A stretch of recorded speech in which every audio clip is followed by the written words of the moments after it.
सुप्रभात विद्यार्थियों। मॉडर्न शैक्षणिक समूह के ई लर्निंग कार्यक्रम में आप सबों का पुनः हार्दिक स्वागत है। मैं मनीष कुमार, आपका हिंदी शिक्षक, आज फिर से इस वीडियो के द्वारा आप लोगों के समक्ष उपस्थित हुआ हूँ। चलिए, तो आप लोग सभी बहुत अच्छे से रह रहे होंगे, इस महामारी में सुरक्षित होंगे, यही हमारी ईश्वर से प्रार्थना है। तो आज हम इस वीडियो के द्वारा आप लोगों को चौथी कक्षा के विद्यार्थियों के लिए एक महत्वपूर्ण विषय को लेकर उपस्थित हुआ हूँ। यानी कि आज का जो विषय है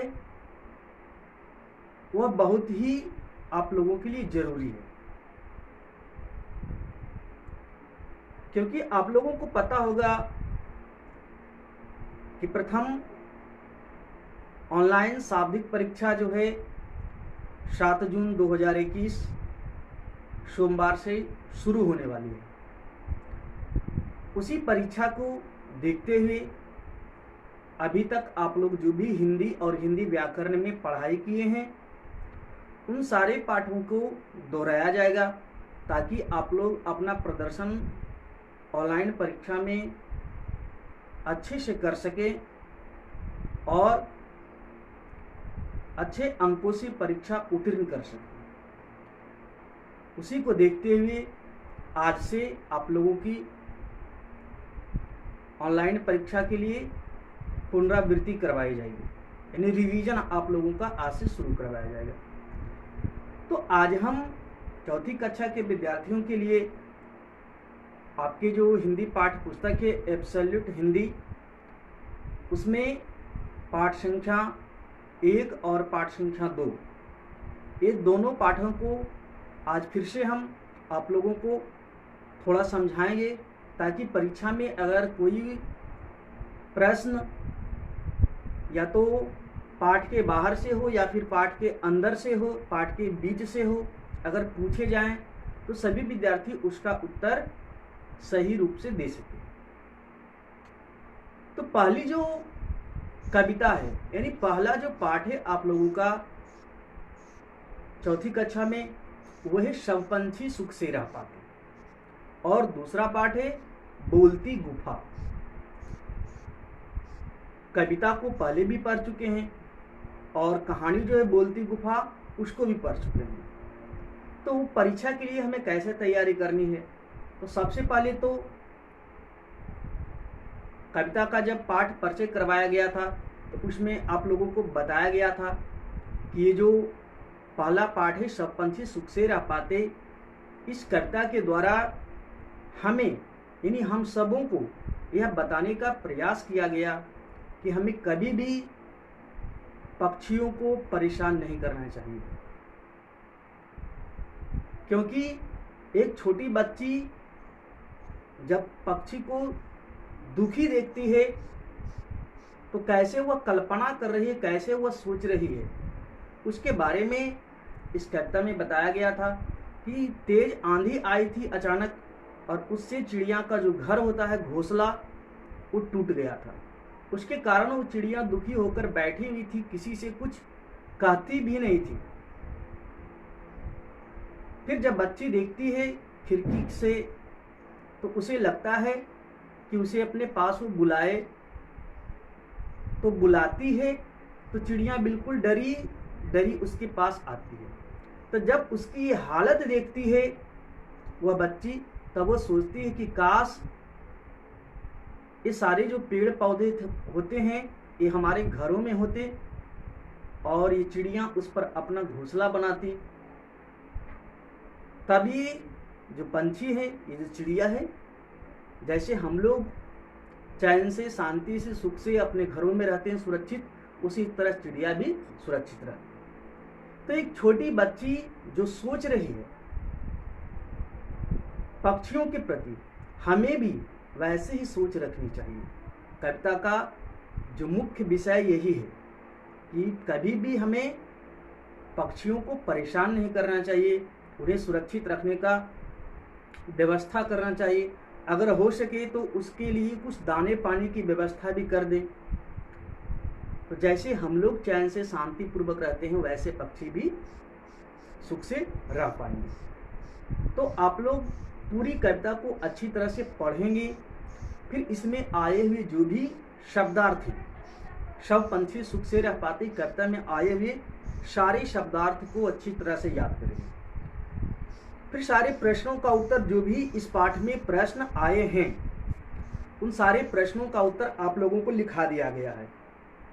मौखिक प्रश्न हो, लिखित प्रश्न हो और दीर्घोत्तरीय प्रश्न हो, तो उसको अच्छी तरह से एक बार फिर से पढ़ लेंगे, याद कर ले तो और अच्छी बात है। फिर भाषा बोध और वस्तुनिष्ठ प्रश्न, इन दोनों को भी आप लोगों को अच्छे से ध्यान देना है, क्योंकि भाषा बोध और वस्तुनिष्ठ प्रश्नों के बीच से भी परीक्षा में प्रश्न पूछे जाएंगे। आप लोगों को सारा हल करवा दिया गया है, तो प्रश्न पूछा जाएगा, उसके लिए आप लोगों को अच्छे से तैयार रहना है। अब बात है दूसरा पाठ जो है वो है बोलती गुफा। इसको भी आप लोग पढ़ चुके हैं पहले, यानी बोलती गुफा के जो लेखक हैं उन्होंने हमें यह समझाने का प्रयास किया अपनी इस कहानी के माध्यम से कि केवल अगर हम शारीरिक बल का प्रयोग हर एक काम में करेंगे तो कभी भी हम सफल नहीं हो सकते, यहाँ तक कि आपकी जान भी जा सकती है। क्योंकि जब हम इस कहानी को पढ़ते हैं तो देखते हैं कि कैसे अपनी मस्तिष्क से, अपने दिमाग से एक जो सियार है वो शेर से अपनी जान बचाता है। यानी कहने का मतलब है कि कभी कभी हमें अपने दिमाग का उपयोग अच्छे से करना चाहिए। अगर हमारे पास कोई संकट है, कोई परेशानी है, तो ये कोई ज़रूरी नहीं है कि हम बहुत बलशाली हैं तो हम उसको हल कर लेंगे। अगर हम कमज़ोर भी हैं तो बुद्धि से, विवेक से और दिमाग से उस परेशानी को हल कर सकते हैं। कहानी को जब पढ़े हैं, पहले भी समझाया था कि एक शेर जो कि दिन भर का भूखा हुआ था और एक गुफा में छिपकर बैठ गया कि रात होगा तो कोई जानवर यहाँ पे जरूर आएगा और उसे मार करके अपनी भूख मिटा लेगा। और वह जो गुफा थी एक सियार की थी। गुफा के अंदर जो शेर गया था तो उसके पैरों के पंजों के निशान गुफा के बाहर दिख रहे थे। सियार जब आता है अपनी घर के पास, अपनी गुफा के पास, तो देखता है कि शेर के पंजों के निशान हैं, तब उसे लगता है कि अंदर में जरूर कोई शेर बैठा हुआ है। अब सोचिए कि अगर वह तुरंत जैसे आता उसी तरह चला जाता तो बेचारा मारा जाता, लेकिन वह बुद्धि से काम लिया। सोचा कि शेर अंदर तो गया है, उसके पंजों के निशान हैं जाने के, लेकिन अभी बाहर नहीं निकला है, ये कैसे पता चलेगा। तब उन्होंने दिमाग से काम लिया। वह गुफा के बाहर जाकर के बोला, अरे गुफा, आज तुम कुछ बोल नहीं रही हो, प्रतिदिन बोलती थी। शेर को जब यह बात सुनाई पड़ी तो उसे भी लगा कि हो सकता है यह सही बात हो, तो अंदर से बोल बैठा तो सियार को पता चल गया। तुरंत सियार वहां से 9-2-11 हो गया। कुछ देर के बाद जब सियार अंदर नहीं गया तो शेर अंदर से बाहर निकलता है, और जानते हैं शेर तो जंगल का राजा होता है और बलशाली भी होता है। फिर उसे अपनी मूर्खता पर पछतावा होने लगा। तो कहने का मतलब है कि सभी जगहों पे अगर हम केवल अपनी ताकत का प्रयोग करेंगे तो हम कभी भी सफल नहीं हो सकते।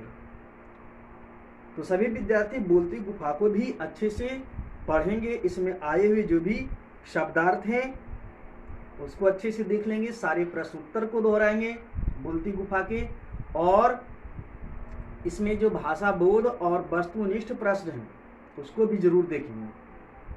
क्योंकि मैं बार बार कह रहा हूँ कि पाठ के बीच से जब प्रश्न पूछे जाएंगे तो भाषा बोध और वस्तुनिष्ठ प्रश्न आप लोगों को पहले ही हल करवा दिया गया है, तो उससे भी प्रश्न निश्चित ही आएगा।